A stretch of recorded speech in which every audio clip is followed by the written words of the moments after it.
Entonces, en Apocalipsis capítulo 2, del 1 al 7, esta es nuestra parte tercera, el mensaje a las 7 iglesias. Éfeso sirviendo sin amor, ese es el mensaje de hoy que vamos a estar predicando. Y entonces allí en Apocalipsis capítulo 2, con un amén, digan si están allí. Dice, escribe el ángel de la iglesia en Éfeso, el que tiene las 7 estrellas en su diestra, el que anda en medio de los 7 candeleros de oro, dice esto: yo conozco tus obras y tu arduo trabajo y paciencia, y que no puedes soportar a los malos, y has probado a los que se dicen ser apóstoles y no lo son, y los has hallado mentirosos, y has sufrido y has tenido paciencia, y has trabajado arduamente por amor de mi nombre, y no has desmayado. Pero tengo contra ti que has dejado tu primer amor. Recuerda por tanto de dónde has caído y arrepiéntete, y haz las primeras obras, pues si no, vendré pronto a ti y quitaré tu candelero de su lugar, si no te hubieres arrepentido. Pero tienes esto, que aborreces las obras de los nicolaitas, las cuales yo también aborrezco. El que tiene oído, oiga lo que el Espíritu dice a las iglesias. Al que venciere le daré a comer del árbol de la vida, el cual está en medio del paraíso de Dios. Padre Celestial, gracias por este día, por la bendición de poder estudiar las iglesias del libro de Apocalipsis, Señor, estas 7 iglesias. Hoy empezamos con la iglesia de Éfeso, Señor, y te pido que tú nos exhortes como iglesia y podamos vernos a través de esta iglesia, Señor, como iglesia local. Y nosotros podamos hacer entonces las primeras obras que tú dices allí en tu palabra, Señor, para que así podamos amarte a ti por encima de todo, Padre. Te pido que hoy exhortes a la iglesia, nos ames, Señor, de una manera como siempre nos has amado, Señor, y nos ayudes a reconocer de que tu amor por tu iglesia nunca ha cambiado, Padre. Te pedimos todo esto en el nombre de Cristo Jesús. Amén. Quiero, hermanos, a manera de introducción, que vayamos al versículo clave. ¿Cuál es el versículo clave, hermanos? Apocalipsis 1, 19. Digan conmigo, Apocalipsis 1, 19. Ahí es donde uno entiende entonces el libro Apocalipsis. Él nos da entonces allí el bosquejo de cómo entender. Y vamos allí, dice la palabra de Dios: escribe las cosas que has visto, y las que son y las que han de ser después de estas. Ahora, hasta este punto, hermanos, hemos estudiado la primera sección del libro Apocalipsis, es decir, las cosas que has visto, el pasado, la visión de Jesucristo, ¿cierto? Vimos la introducción, el saludo a las 7 iglesias y la visión del Cristo glorificado. Hoy estudiaremos entonces la segunda sección, las cosas que son, quiere decir las cosas presentes. El mensaje a las 7 iglesias, Apocalipsis capítulo 2 y capítulo 3. Las cosas que has visto, el pasado, capítulo 1, hoy vamos a ver capítulos 2 y 3, las cosas que son, el presente, las iglesias, las 7 iglesias de Asia Menor. Y quiero, hermano, que veamos esas iglesias, porque esas iglesias también representan hasta el día de hoy, no solamente desde el primer siglo, sino también a las del día de hoy, toda la era de la iglesia. Y quiero que veamos lo que dice Apocalipsis 1, 11, por favor. Y dice allí la palabra de Dios: escribe en un libro lo que ves. Esa fue la orden que el Señor le dio ¿a quién? Al apóstol Juan. Y envíalo a los 7 iglesias que están en Asia. ¿Cuáles son esas 7 iglesias? Bueno, usted puede ver el mapa allí. Son la iglesia de Éfeso, que vamos a ver hoy, Esmirna, Pérgamo, Tiatira, Sardis, Filadelfia y la Odisea. Esas son las 7 iglesias que Dios utilizó como representación de la iglesia de todas las eras. Ahora, la clase pasada vimos la interpretación del misterio de las 7 estrellas que están sostenidas en la diestra de Jesucristo, ¿cierto? Y de los 7 candeleros. ¿Se acuerdan? Miren lo que dice el Apocalipsis capítulo 1, 20, por favor. Ahí está la interpretación. Vamos nuevamente allí. Dice: el misterio de las 7 estrellas que has visto en mi diestra, y de los 7 candeleros de oro, las 7 estrellas son los ángeles de las que de las 7 iglesias. Y los 7 candeleros que has visto son las 7 iglesias. Entonces, ¿qué representan primeramente? Las 7 estrellas representan a los 7 ángeles, ¿cierto? Simbolizan los 7 pastores de las 7 iglesias. Ahora, es importante que nosotros veamos el por qué las cartas son enviadas a los pastores de cada iglesia. Bueno, ¿sabe por qué, hermanos? Porque cada pastor o anciano representa como líder a cada congregación. Amén. Mira lo que dice la palabra de Dios en Efesios 4:12. Y vamos a ver que la misión de nosotros como pastores es doble. La primera es el de alimentar la grey de Dios. Efesios 4:12 dice: a fin de que de perfeccionar a los santos, esa es la congregación, todas las personas que han recibido a Cristo como Salvador, para la obra del ministerio. ¿Para qué? Para la edificación del cuerpo de Cristo. Mi labor número 1 aquí en la iglesia es alimentar la grey de Dios. Hoy en día hay muchos pastores que no alimentan la grey de Dios, no profundizan en la palabra de Dios, no dedican tiempo a estudiar las escrituras y a ver qué es lo que el Señor les quiere mostrar para así poder traer alimento a sus ovejas. ¿Sí? Pero hermanos, así no debe ser con nosotros. Cada pastor tiene que dar cuenta a Dios. ¿Sí? ¿Por qué? Porque no solamente la misión del pastor primero es la de alimentar la grey de Dios, sino segundo, la de velar por las almas como quienes que hemos de dar cuenta a Dios. Miren lo que dice Hebreos 13:17, por favor. Hebreos 13:17, y nos dice la palabra de Dios claramente que cada pastor tiene que dar cuenta por su congregación a Dios. Entonces el compromiso es grande, ¿no es así? A mayor responsabilidad, mayor compromiso. Dice Hebreos 13:17, dice allí la palabra: obedecer a vuestros pastores y sujetados a ellos.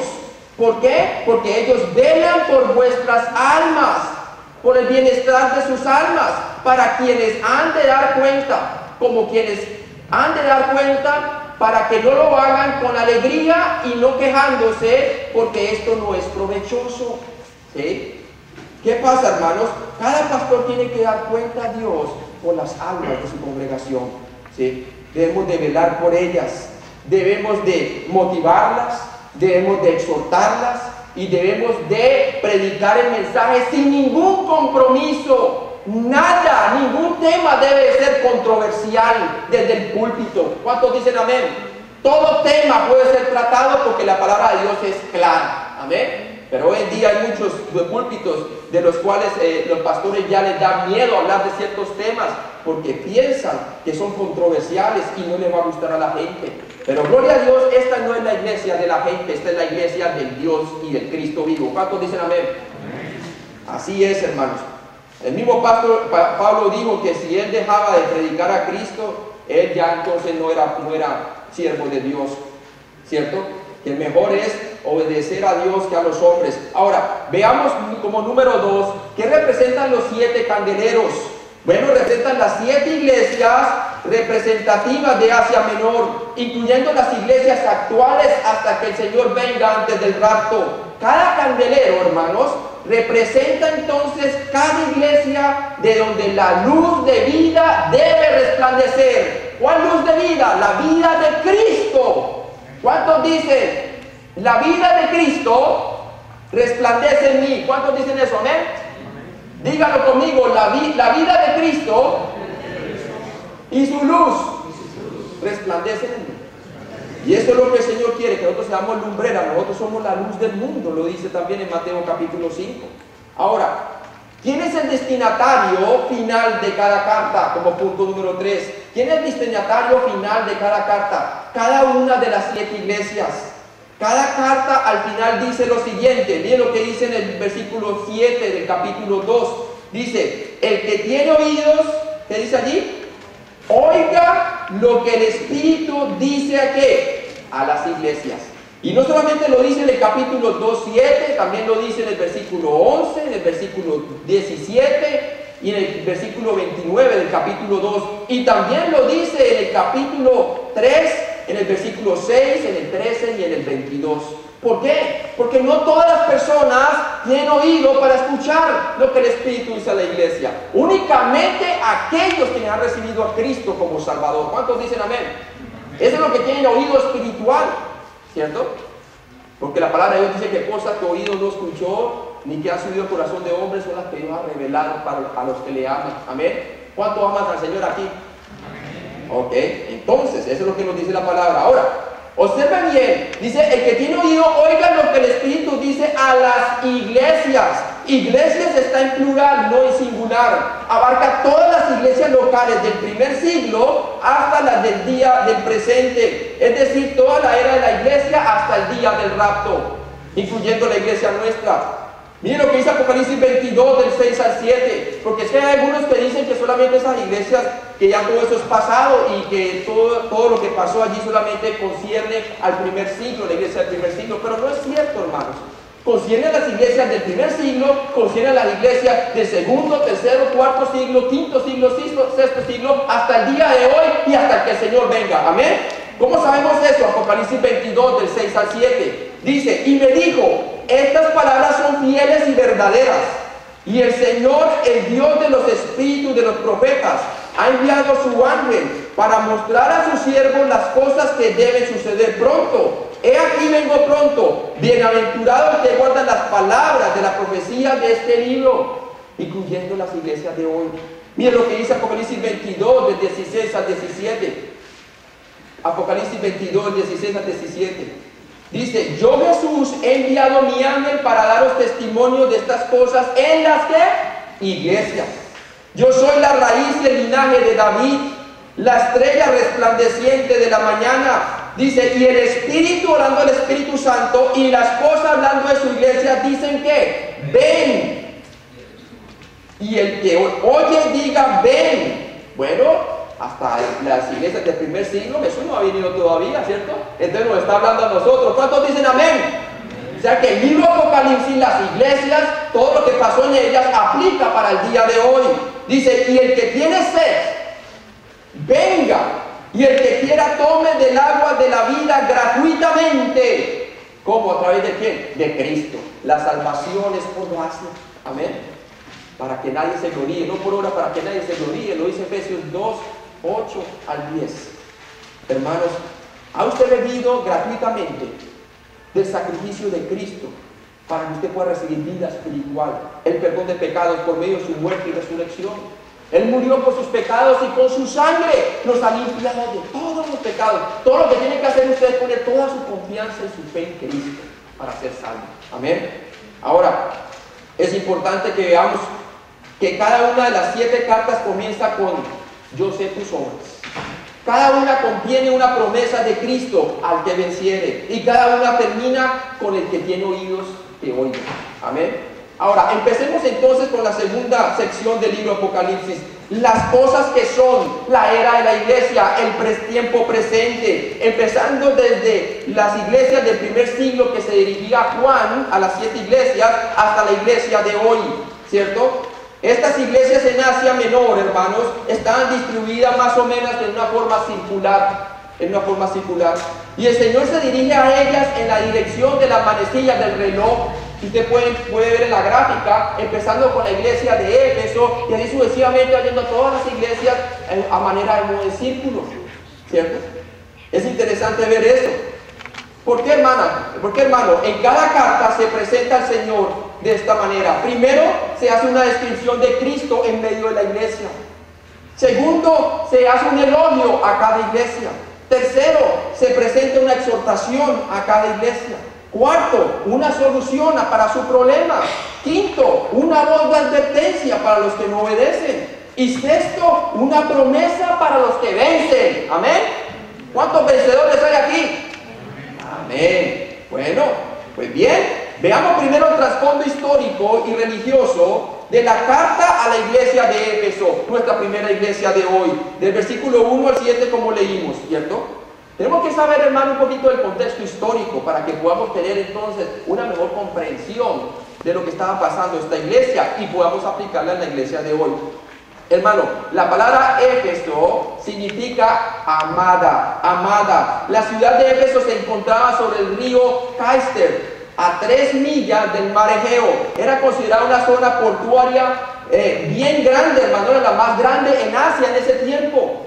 Un gran puerto, ¿sí? Ahora, tenía 4 carreteras de tránsito comercial construidas por los romanos, los cuales pasaban por Éfeso, ¿sí? Fue así que se conoció a Éfeso como la entrada de Asia.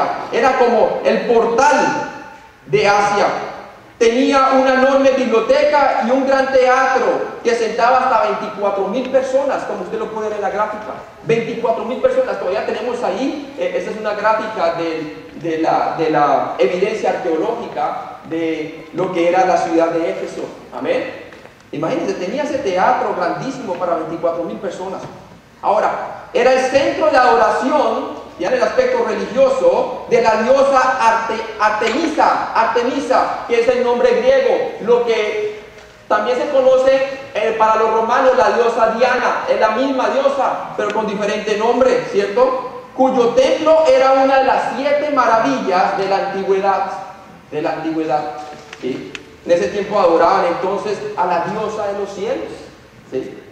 Y gran parte de esa enseñanza vino entonces a meterse a través del catolicismo para adorar entonces a quién, a María, como quién, como la corredentora de los cielos, ¿sí? Cosa que no está escrito en la Biblia. Amén. Tenemos que ver bien lo que dice la palabra de Dios. Ahora, vemos entonces que esta iglesia llegó a convertirse en el centro del cristianismo a finales del primer siglo y a principios del segundo. El apóstol Pablo la fundó en el año 53 después de Cristo aproximadamente y ministró allí por espacio de 3 años. Usted me dice, pero pastor, ¿dónde dice eso? Vamos, Hechos capítulo 20, 31, por favor. Vamos en el libro de Hechos capítulo 20, 31. Hechos 20, 31. El libro de Hechos ahora la expansión del Evangelio desde la ascensión de Cristo a los cielos hasta el ministerio de Pablo. Y miren lo que dice en Hechos capítulo 20, por favor. Allí, en el versículo 31. ¿Están conmigo? Dice allí: por tanto, velad y acordándoos que por 3 años de noche y de día no he cesado de amonestar con lágrimas ¿a quién? A cada uno, dice Pablo. Y ahí está hablando en contexto en Éfeso. Ahora, también es necesario que veamos Hechos 19 del 8 al 10. Hechos 19 del 8 al 10. Y veamos cómo se volvió esto como un gran centro misionero para plantar más iglesias. Desde allí, Hechos capítulo 19 del 8 al 10, por favor. Dice allí: y entrando Pablo en la sinagoga, habló con denuedo por espacio de 3 meses, discutiendo y persuadiendo acerca del reino de Dios. Estaba hablando allí ¿a quién? A la gente judía, a las sinagogas. Pero endureciéndose algunos y no creyendo, maldiciendo el camino, está con mayúscula hablando de Jesucristo, delante de la multitud, se apartó Pablo de ellos y separó a los discípulos, discutiendo cada día en la escuela de uno llamado ¿qué? Tirano. Así continuó por espacio de 2 años, de manera que todos los que habitaban ¿dónde? En Asia, ahí está. Judíos y griegos oyeron la palabra del Señor Jesús. ¿Sí? Tanto judíos como griegos. Y vemos cómo era la plataforma misionera, la iglesia de Éfeso. Ahora, otra característica del trasfondo histórico lo podemos ver en lo que pasó con Juan. Finalmente el apóstol Juan estaba sirviendo allí cuando fue arrestado por orden de Domiciano, ¿cierto? Y sentenciado al exilio en Patmos, ¿sí? Vemos que el emperador Domiciano fue el que lo mandó a sentenciar en Patmos, en una cárcel donde fue que recibió la revelación de Jesucristo, el libro de Apocalipsis, ¿sí? Ahora, algunos padres de la iglesia ubican a Juan nuevamente en Éfeso después de regresar de su exilio en Patmos, donde dice la tradición que finalizó sus días, ¿cierto? Lo finalizó allí. Ahora, vimos el contexto histórico y el contexto religioso. Ahora pasemos a la descripción de Cristo. ¿Ven? Número 2, la descripción de Cristo. Miren lo que dice el versículo 1. Vamos nuevamente allí en nuestro texto. Dice: escribe el ángel de la iglesia, ¿en dónde? En Éfeso, ¿sí? El que tiene las 7 estrellas en su diestra, el que anda en medio de los 7 candeleros de oro, dice esto. Aquí se presenta el Señor Jesucristo sosteniendo las 7 estrellas en su mano. Los 7 mensajeros, los 7 pastores, ¿cierto? Pero a su vez también nos muestra andando en medio de los 7 candeleros de oro, las 7 iglesias. ¿Simbolizando qué es esto, hermano? Simbolizando su autoridad, su poder y presencia sobre los líderes y la congregación de Dios. El Señor tiene autoridad, poder y presencia sobre su iglesia. ¿Cuántos dicen amén? Aquí no hablamos palabra de Carlos Telles, aquí no hablamos palabra de ninguno de ustedes, hablamos palabra de Dios. Amén. Escrito está. ¿Sí? Entonces, aquí a quien glorificamos al Señor, porque es la autoridad de su palabra sobre la cual todos nosotros debemos de sujetar para traerle la gloria a Él. Ahora, ¿qué ilustra Jesús andando en medio de su iglesia? Bueno, ilustra 2 cosas. Escúcheme bien. Primero, que Él no cambia. Amén. Miren lo que dice Hebreos 13:8. Dice, Jesucristo es el mismo ayer y hoy por los siglos. ¿Cuántos dicen amén? ¿Qué quiere decir eso? Que Él no cambia. Quiere decir que la iglesia de Éfeso había dejado su primer amor por Cristo. Pero Él, hermanos, que no cambia, no lo había dejado por ella. Amén.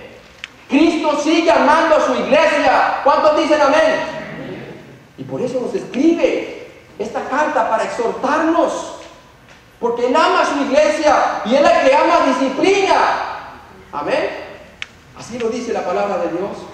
Muy clara.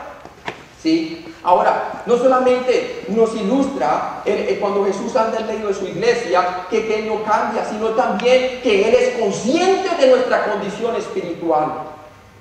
Él es nuestro perfecto mediador. ¿Se acuerdan que lo vimos en la clase pasada? Él es nuestro sacerdote. Él se compadece de nuestras debilidades. Y dice la palabra de Dios que Él entonces se compadece por nosotros. Él fue suficientemente divino, totalmente divino, 100%, que nos puede llevar al cielo, amén. Según la orden de Melquisedec. Ascendió a los cielos, al lugar santísimo, sentándose a la diestra del Padre con nosotros. ¿Cuántos dicen amén? Por eso podemos tener vida eterna, porque la heredamos de Él, amén. Y segundo, es suficientemente humano para identificarse con nuestra debilidad, aunque nunca pecó, amén. Entonces vemos a un Señor consciente de nuestra condición espiritual. Ahora, veamos como punto número 3, el elogio a la iglesia, las alabanzas que tenía esta iglesia. El Señor no solamente reprende, sino que también exalta a la iglesia por lo bueno que ha hecho. Y dice la palabra de Dios en el versículo 2 al 3, dice, yo conozco tus obras y tu arduo trabajo y paciencia, y que no puedes soportar a los malos, y que has probado a los que dicen ser apóstoles y no lo son, y los has hallado mentirosos, y has sufrido y has tenido paciencia y has trabajado arduamente por amor de mi nombre, y no has desmayado. Una iglesia luchadora que daba todas de sus fuerzas por honrar su nombre. ¿Sí? Jesús entonces, hermanos, alababa a la iglesia efesia por 4 razones. Primero, por su labor. Ellos no solamente laboraban, sino que lo hacían por la motivación correcta. Versículo 3 nos dice, por amor de mi nombre. Segundo, vemos que también elogia a la iglesia por su paciencia. Ellos perseveraban en su labor a pesar de la oposición de personas malvadas. Versículo 3 nos dice, y has sufrido y has tenido paciencia y has trabajado arduamente. ¿Ha perdido usted la paciencia? ¿Sí? ¿No tiene paciencia con algunos hermanos? ¿No tiene paciencia con su pastor? ¿No tiene paciencia con los diáconos? ¿Diácono no tiene paciencia con la congregación? ¿El pastor no tiene paciencia con la congregación? Pues bien, el Señor es paciente para con nosotros, amén. Y podemos aprender de esta iglesia, que era una iglesia paciente.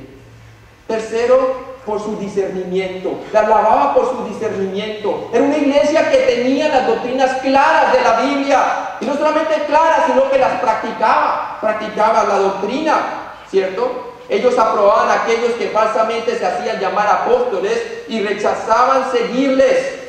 Aún hoy hay muchos que se llaman apóstoles, ¿cierto? Pero sabemos que apóstoles no hay. El apóstol Pablo dijo que se le apareció al Señor Jesucristo como el último apóstol, amén, como el último apóstol. como un abortivo, fuera de tiempo. Él fue el último apóstol. Es más, cuando empezaron a morir los apóstoles, cuando sacrificaron a Jacobo en el libro de Hechos, vemos que la iglesia nunca lo reemplazó a él. Amén. ¿Por qué? Solamente hay 2 apóstoles. El libro de Apocalipsis nos habla claramente, hermanos, que la Nueva Jerusalén tiene 12 cimientos representando a los 12 apóstoles. ¡No hay más apóstoles! Pero hoy muchos se hacen llamar apóstoles. ¿Sí? Ahora, hermanos, tenían discernimiento. No soportaban a los malos. Yo pienso que esta iglesia ha tenido buen discernimiento. Y no ha soportado a los malos. Los exhorta con amor. Trata de ¿qué? De recuperarlos, de restablecerlos. Pero si no quieren, hay que disciplinar. Amén. Porque eso es lo que dice la palabra de Dios. Claramente, claramente. Pero hay algunos que sí, que en medio de la disciplina se arrepienten y son reintegrados, son restablecidos y son levantados. Porque nuestro Cristo es un Cristo de primera, segunda y tercera y cuarta oportunidad. Amén. Así es. Así que debe trabajar la iglesia. Tenía un buen discernimiento. Cuarto, la alababa por su pureza doctrinal y moral. Ellos no podían soportar los hombres malvados ni sus obras malvadas. Odiaban así las obras de los nicolaitas, quienes proclamaban sacerdocio sobre la gente. Siempre en las iglesias hay personas que se levantan para querer oponerse contra el liderazgo, ¿cierto? Y querer imponer su estilo de vida, sus creencias tradicionales sin fundamento bíblico para poder manipular en las iglesias. Pues bien, eso pasaba aún en la iglesia de Éfeso, con un movimiento de los nicolaitas, una secta. Por eso dice en el versículo 6, pero tienes esto, que aborrecen las obras de los nicolaitas, las cuales yo también aborrezco. Ahora, eso nos trae una pregunta, número 1. ¿Quiénes eran los nicolaitas? ¿Sabe, hermanos? Eran personas que profesaban fe en Jesucristo, pero enseñaban antinomianismo. ¿Qué es antinomianismo? Quiere decir la libertad de vivir sin las leyes morales.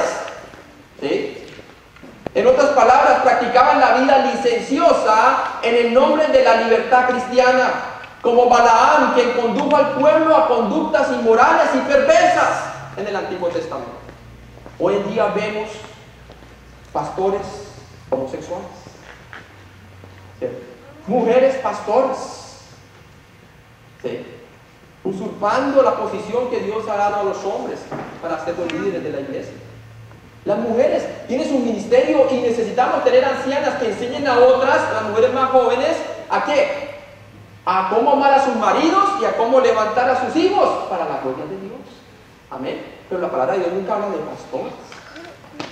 Dice que el pastor sea el marido de una sola mujer. Marido, ¿sí? Ahí está, masculino. Es claro. Pero no solamente vemos eso, también vemos el degeneramiento en el catolicismo, la pedofilia, ¿sí? Vemos la inmoralidad sexual, ¿cierto? Pastoras lesbianas, primero no puede pastores, segundo lesbianas, pastores homosexuales, ¿sí? Pastores que toleran a las personas cuando viven en pecado sin casarse. No, el pastor de amonestarlas en amor y decirles, eso no es lo que Dios quiere que esté en casa. Amén. Pastores que les dan miedo hablar del adulterio, porque hay personas que están viviendo en adulterio. Pastores que les dan miedo confrontar el pecado desde el púlpito, porque le dan miedo que es lo que haya hacer la congregación o que lo saquen como pastores. Pero no, hermanos, nuestro compromiso debe ser hacia Dios. Amén. ¿Cuántos dicen amén? El nombre Nicolás significa uno que conquista a las personas. Ireneo, uno de los padres de la iglesia, dice que Nicolás, quien fue comisionado como uno de los diáconos de Hechos capítulo 6, era un falso creyente quien después se convirtió en un apóstata y fundador de los nicolaitas. Sus seguidores habían caído en prácticas inmorales, las cuales justificaban sosteniendo argumentos espirituales. ¿Sí? Este problema, hermanos, también se manifestó más adelante en la iglesia de Pérgamo. ¿Sí? La inmoralidad sexual. Y podemos ver más adelante, también en la iglesia católica, hay tanta perversidad en cuanto a esto. Y no solamente eso, también en algunas ramas de las iglesias evangélicas. ¿Sí? Pero el Señor exhorta a su iglesia, porque ese es el siguiente punto. Punto número 4, la exhortación, hermano. La exhortación, ¿cierto? La exhortación. Dice el versículo 4 a la iglesia de Éfeso: pero tengo contra ti que has dejado tu primer amor. O sea, el Señor no solamente motiva a la iglesia y la alaba por lo bueno que hace, sino que también la exhorta. ¿Y en qué la exhorta? Dice: pero tengo contra ti que has dejado tu primer amor. Versículo 4. ¿Qué observamos aquí, hermanos? Que Dios cambia su tono abruptamente. Viene alabando a la iglesia y de repente ¡pum!, viene la exhortación dura, hermanos. ¿Por qué? Porque el amar a Cristo, escúcheme bien, es más que el defender y hacer respetar su nombre. Envuelve amarle a Él como persona. Usted y yo estamos ligados a Cristo. Que nos salvó fue su persona. Amén. Nuestra comunión con Él debe prevalecer por encima de cualquier servicio. Es más, es nuestra comunión con Él la que nos lleva al verdadero servicio. Escúcheme bien. Es la comunión con Cristo la que nos lleva al verdadero servicio. Promueve el verdadero servicio. El amor de Cristo, dice Pablo, me constriñe. Le movía, le llevaba a testificar, le llevaba a enseñar, le llevaba a perdonar, le llevaba a reconciliar, le llevaba a ser apedreado y no importa, seguía predicando. No había nada que lo desmotivara a él. ¿Por qué? Porque el amor de Cristo le constreñía. Su comunión con Él era fuerte, fuerte. ¿Sí? Miren lo que dice Juan 14, por favor. Del 21 al 23. Juan 14, del 21 al 23. ¿Cuántos dicen amén? Dice allí: el que tiene mis mandamientos, dice Jesús, y los guarda, este es el que me ama. El que no ama a Él, dice la palabra de Dios, sus mandamientos no le son gravosos, le son un placer. Amén. Y por eso dice: el que tiene mis mandamientos y los guarda, ese es el que me ama. Y el que me ama será amado por mi Padre, y yo lo amaré y me manifestaré a Él. Ahí está la comunión. Pero ¿cuántas obras de las que hacemos nosotros no manifiestan el amor de Cristo? Escúcheme bien. ¿Sí? Por eso muchas veces nuestras obras no tienen un gran impacto, hermanos, dentro del mundo incrédulo. Porque no ven el amor de Cristo. ¿Cuántos dicen amén? Le digo a Judas, no al Iscariote: Señor, ¿cómo es que te manifestarás a nosotros y no al mundo? Respondió Jesús y le digo: el que me ama, mi palabra guardará. Primero viene la relación, la comunión, y luego el deseo de guardar su palabra. ¿Cuántos dicen amén? No viceversa. Viceversa el legalismo. Primero es el amor, y el amor de Cristo nos conmueve y nos mueve a obedecer. No viceversa. El que me ama, mi palabra guardará. Y mi Padre le amará, dice, y vendremos a Él y le haremos morada con Él. Obviamente estaba hablando de que eso es lo que iba a hacer Él cuando derramaba su Espíritu Santo.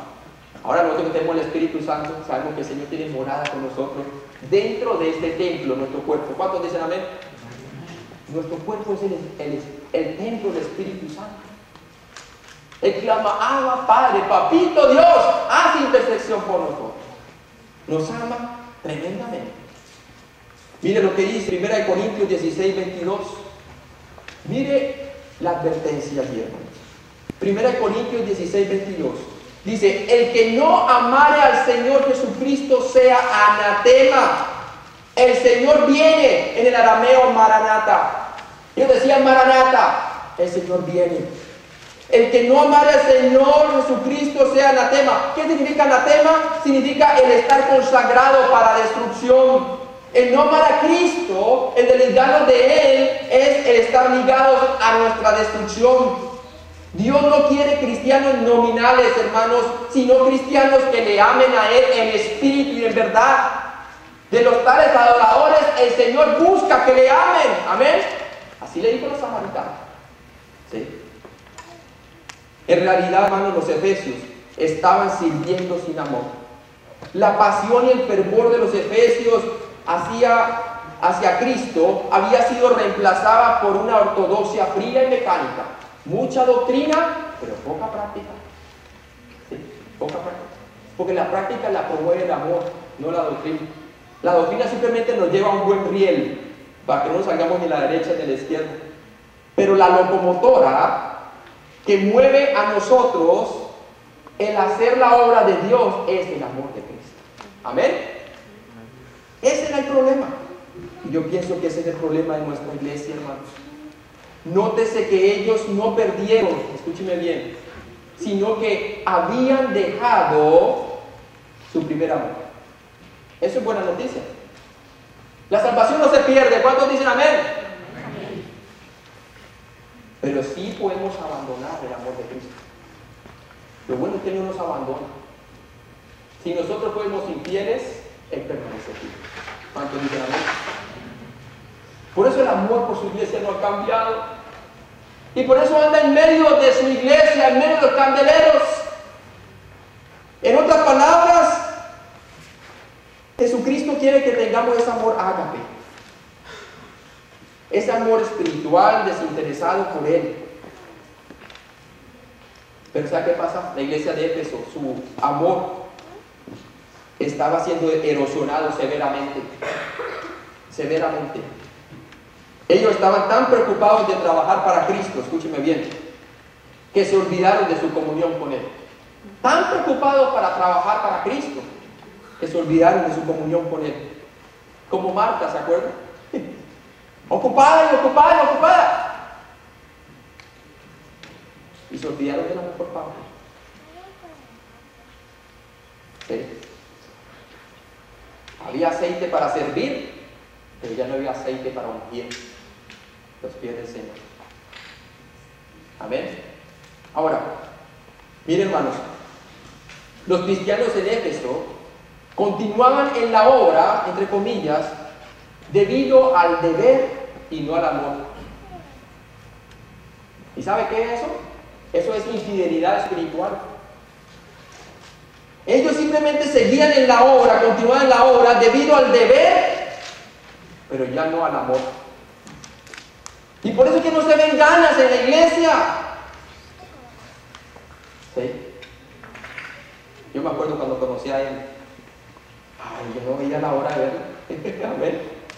¿Sabe qué? No habían excusas. Siempre estaba puntual, aún antes de la hora que me llamaron, porque la quería ver a él. Como... ¿Cuántos de ustedes se acuerdan, maridos, cuando estaban conquistando a su esposa? Amén. ¿Pero qué ha pasado ahora? Ahora llenos de excusas. Nos llenamos de excusas. ¿Para qué? Para no tener comunión con Él. Y si lo hacemos por deber y no por amor. Es que la iglesia también refleja la condición de los hogares en la casa, en el hogar. Amén. Y ahí de quienes están observando ese tipo de amor. Los hijos. Los hijos. Y es que en vez de nuestro amor es verdadero, es real. Si proviene de una comunión con el Cristo vivo. Amén. Cuando el amor por Cristo, hermanos, se enfría, la labor hecha en su nombre se hace solo por compromiso, pero no por el amor divino. Se vuelve tediosa, se vuelve una carga dura. Ay, pastores, que salir a testificar. Ay, pastores, que tener que venir a orar. Pastores, que tener que abrir la Biblia en mi casa y leerla a mis niños. Se enfría el amor por Cristo. Sí. ¿Qué es lo que quiere ver Dios, hermanos, en nosotros? Él quiere ver en nosotros el producto de una relación personal con Él. Él quiere ver el producto de una relación personal con Él, una comunión con Él, un amor sobrenatural que no deja de ser. Él quiere ver un amor sobrenatural que no deja de ser. 1 Corintios 13:8, ese es el punto número 1 de esta predicación. Él quiere ver entonces, hermanos, que un amor sobrenatural que no deje de ser. amor incondicional, que todo lo sufre. Un amor incondicional que todo lo espera. Un amor incondicional que siempre habla lo bueno y no desea el mal a los demás. Solamente Cristo puede dar ese amor cuando tenemos comunión con Él. ¿Cuántos dicen amén? Un amor que puede perdonar. Amén. Ahora, número 5, la solución. Lo bueno que el Señor no nos deja allí, nos da la solución. Dice el versículo 5: recuerda por tanto de dónde has caído y arrepiéntete y haz las primeras obras. ¿Cuál es el consejo del Señor? Primero, recuerda por tanto de dónde has caído. Sí. ¿Recuerda usted la bendición pasada, hermano? Cuando por primera vez recibió a Cristo y mantenía esa comunión íntima con el Señor y le daban ganas de hablar con Él, de orar, de tener devoción con Él y hablarle a todo el mundo de lo que Cristo ha hecho en su vida. Amén. ¿Se acuerda de eso, hermano? Yo sí me acuerdo. Sí. Y lo bueno es que se puede mantener y se puede aumentar. Porque el amor de Dios nunca termina de crecer en nosotros. Crecer en el amor, dice el apóstol Pablo. ¿Sí? En la comunión con Cristo. Acuérdense, hermanos, que el apóstol Pablo les dijo en Efesios capítulo 2, 8, que por gracia somos salvos, ¿cierto? Por gracia somos salvos, y esto no es nosotros, pues es un don de Dios. No por obras para que nadie que se gloríe. Empezamos por la gracia, sigamos por la gracia. ¿Y cómo continuar la gracia? Teniendo una comunión con Él. Amén. Debemos de arrepentirnos. Primero recordar la bendición pasada. ¿Sí? Así como Lucas capítulo 15, 17. Dice la palabra de Dios del hijo pródigo, y volviendo en sí, quiere decir recordando, digo, ¿cuántos jornaleros en casa de mi padre tienen abundancia de pan y yo aquí perezco de hambre? ¿Se acordaba entonces de la comunión con su padre allá en el rancho? ¿Sí? ¿Cuántos de ustedes no se acuerdan de la comunión que usted tenía, pero pasaba horas, hermano, ¿sí? Con el Señor? ¿Cuántos dicen amén? Primero, entonces, recuerda. Segundo, arrepiéntete. En el versículo 5. El arrepentimiento, hermano, es un cambio genuino de la forma de pensar acerca de la condición espiritual de uno. Lucas 15, del 18 al 21, el hijo pródigo nos ilustra ese cambio. ¿Sí? Un cambio genuino de la forma de pensar. Miren lo que dice allí: me levantaré e iré a mi padre. ¿Cierto? Cambió su manera de pensar. Y le diré: Padre, he pecado contra el cielo y contra ti. Ya no soy digno de ser llamado tu hijo. Hazme como uno de tus jornaleros. No solamente se quedó en buenos pensamientos y buenas intenciones, sino que también nos dice que procedió. Y levantándose, dando un giro en U, vino a su padre. Tenemos que volver a la comunión con Cristo. Y cuando aún estaba lejos, lo vio su padre y fue movido a misericordia. ¿Sabes que el Señor no está esperando con un juguete? No está esperando con los brazos abiertos. ¿Cuántos dicen amén? Porque no ha cambiado. Y corrió. Él corre hacia nosotros y se echó sobre su cuello y le besó. Y el hijo le dijo: Padre, he pecado contra el cielo y contra ti, y ya no soy digno de ser llamado tu hijo. Ahí está el verdadero arrepentimiento. Y número 3, no solamente Señor quiere que recordemos, nos arrepintamos, sino que también hagamos las primeras obras. ¿Cierto? El amor puede ser reencendido, hermanos, tomando a pecho el consejo de la Escritura y cultivando una comunión con el Señor, cercana a su palabra. ¿Cuáles fueron nuestras primeras obras cuando recién le conocimos a Él? ¿Se acuerdan, hermano? ¿Sí? La oración, nuestra devoción con Él, la evangelización. Siempre queríamos conocerle más y más para así permanecer en su presencia, ¿verdad? ¿Cuánto anhelamos eso? Amén. Ahora, 6, la voz de advertencia. Pues si no, dice David, si no nos queremos arrepentir, vendré pronto a ti y quitaré tu candelero de su lugar, si no te hubieras arrepentido. Versículo 5, la parte final. ¿Cuál era entonces el problema de la iglesia efesia? Tenía la forma externa de una iglesia, pero su vida espiritual se le estaba yendo de las manos. ¿Sí? ¿Cuál era el peligro de rehusar al arrepentimiento? Traería como resultado la remoción del testimonio de Jesucristo. Por eso muchas iglesias terminan siendo monumentos. Si no, vaya a Inglaterra, usted va a ver puros monumentos. ¿Sí? Ya no hay congregación. O terminan hablando de obras, ya no de Cristo. Esta iglesia, hermanos, dejaría de brillar para Él, como eventualmente sucedió en el siglo V durante el oscurantismo. ¿Sí?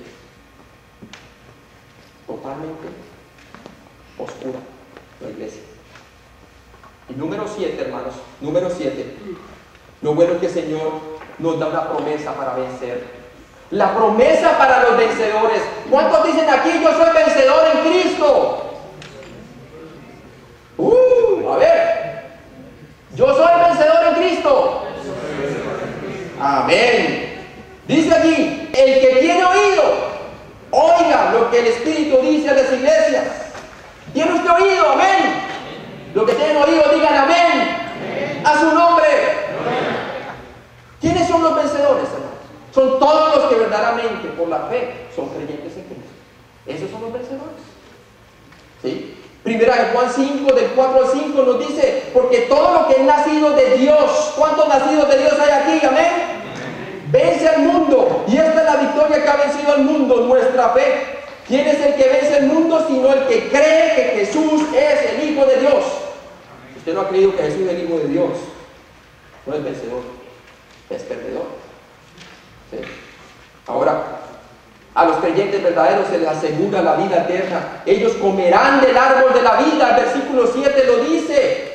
Le daré, al que venciere le daré comer del árbol de la vida, el cual está en medio del paraíso de Dios. Es el mismo árbol que estaba en Génesis capítulo 2, versículo 9, que ahora está en el cielo y que después estará en la ciudad, en la gran ciudad, la nueva Jerusalén, hermanos. Apocalipsis 22, 2 nos dice, en medio de la calle de la ciudad y a uno y a otro lado del río estaba el árbol de la vida, que produce 12 frutos, dando cada mes su fruto, y las hojas del árbol eran para la sanidad de las naciones. ¿Cuántos quieren ser sanados espiritualmente con el Señor? Amén. Eso es lo que quiere el Señor, que nosotros comamos de Él, comed y bebed. Este es mi cuerpo que será dado por vosotros. Y hoy vamos a tomar la cena en memoria de Él, amén. Porque es una comunión espiritual. ¿Cuántos dicen amén? Amén. Ahora voy a hacer una invitación, hermanos. Una invitación. ¿Qué es lo que quiere Dios en nosotros? Quiere un amor sobrenatural producido por una relación en conexión con Cristo. Describe esta carta, hermano, a nuestra iglesia. ¿Cómo está nuestra comunión con Cristo? ¿Andamos en amor por conocerle más? Cada día más. Nos apasiona testificar de Él. Miren lo que dice 1 Corintios 13, del 1 al 8, para terminar, por favor. 1 Corintios 13, del 1 al 8. Y dice el apóstol Pablo, si yo hablase en lenguas humanas, y yo supiera todas las lenguas humanas, extranjeras y todo esto, y angélicas, si hablaré con la elocuencia de un mensajero de Dios, y no tengo amor, vengo a ser como metal que resuena, o címbalo que retiene. Y si tuviera profecía y entendiese todos los misterios y toda ciencia, y si tuviera toda fe, de tal manera que trasladase los montes y no tengo amor, ¿nada qué? Nada soy. Y si repartiera todos mis bienes, haciendo buenas obras, para dar de comer a los pobres, y si entregase mi cuerpo para ser quemado y no tengo amor, nada, de nada me sirve. El amor es sufrido, es sobrenatural, es benigno, porque viene de Dios. El amor no tiene envidia, porque Dios todo lo comparte. El amor no es jactancioso, porque Dios todo nos lo da a nosotros, no se envanece. Dice aquí, no hacen nada indebido. El Señor siempre hace lo correcto con nosotros, aún con su iglesia. ¿Cuántos dicen amén? No busca lo suyo. El Señor nunca ha sido egoísta, Él dio toda su vida por usted y por mí. No se irrita, no guarda rencor, no se goza de la injusticia, más se goza de la verdad. Todo lo sufre porque es sobrenatural. Amén. Usted y yo todo lo podemos sufrir si estamos en Cristo y si permanecemos en Él. Amén. Todo lo cree, todos tenemos comunión con Él. Para el que cree en Cristo, todo le es que posible. Todo lo espera. Siempre espera lo mejor porque sabemos que nosotros estamos en el lado de los vencedores porque el Señor viene. Amén. Todo lo soporta, toda prueba. El amor nunca deja de ser. Vamos a orar. Padre Señor, gracias por exhortarnos, Señor, y por usar el testimonio de la iglesia de Éfeso para que nosotros estemos unidos a ti en comunión, Padre. Hoy nos arrepentimos y venimos a ti, Señor. Nos arrepentimos, confesamos nuestro pecado, Señor. Y venimos a tener una comunión contigo, Señor. Como el hijo pródigo reconocemos de a dónde hemos caído, Señor. Y venimos a ti para conectarnos nuevamente. Porque sabemos que aunque fuéramos infieles, tú permaneces fiel, Señor. Y que tú con tus brazos abiertos nos recibes. Porque un corazón contrito y humillado tú nos rechazas, Señor. Yo te pido por alguna persona si no conoce a Cristo, Señor, como Salvador de su vida, que sepa bien que Cristo murió en la cruz con sus brazos abiertos. Y se levantó entre los muertos y ascendió al cielo para darle como herencia la vida eterna y el perdón de pecados. Que hoy se arrepiente y crea que Cristo con su sangre le limpió todos sus pecados para ser salvo. Y yo te pido que la iglesia, Señor, se examine a sí misma, Señor. Y que cada uno, cada individuo, cada padre, cada madre, cada hijo, se examine a sí mismo en su relación con Cristo. ¿Qué tanta comunión estamos teniendo con Él? En Cristo Jesús te lo pedimos, Señor. Y te amamos. Gracias por la exhortación. Amén.